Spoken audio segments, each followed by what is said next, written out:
We are at the downtown campus for Orlando Health, and we are honored to be joined by Dr. Arnaldo Velez today, who is a vascular neurologist here. Welcome, Dr. Velez. Thanks so much for being here. Thank you for having me. People have a lot of choices when it comes to healthcare. What is it about stroke care at Orlando Health that differentiates it from other hospitals? Great question. We have the best vascular neurologists in the area. We have the best neurosurgeons in the area. We also collaborate very well with our sister facilities to make sure that the stroke care they receive anywhere in the Orlando Health system is the best care that they can get. All right, Darlene, so you have a patient in here. What's going to happen now?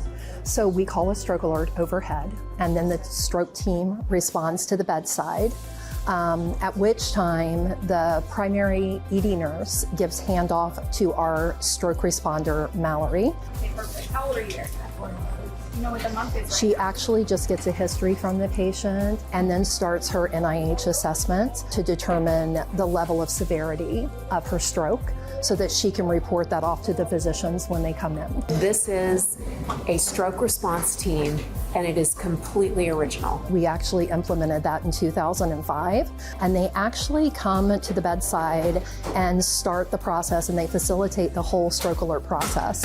They do the NIH stroke scale. They facilitate the movement of the patient in a timely manner so that we're keeping everything on track so that we can get treatment to the patient as quickly as possible. So in addition to be fast, so we can identify the signs of stroke as quickly as possible, you also use the NIH stroke scale. What is that and how does it work? Correct, yeah, it's very similar to BFAST, however it gives a little more detailed information of what's happening with the patient. And it goes from a range of 0, which is a normal patient, to 42, which is a devastating stroke. And it gives us an idea of where the location of the stroke, depending on the symptoms and signs that they have, and what we need to do along the care pathway to treat these patients. What kind of outcomes are you seeing now versus even a few years ago?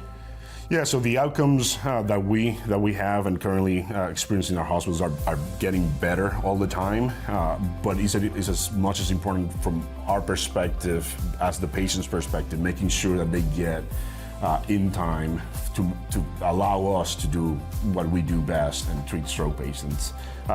But yes, we're seeing many more patients going home rather than going to a nursing home or a rehab facility. In so many cases, they can go back to having a perfectly normal life. Completely normal lives, yeah. For more information, visit orlandohealth.com/stroke.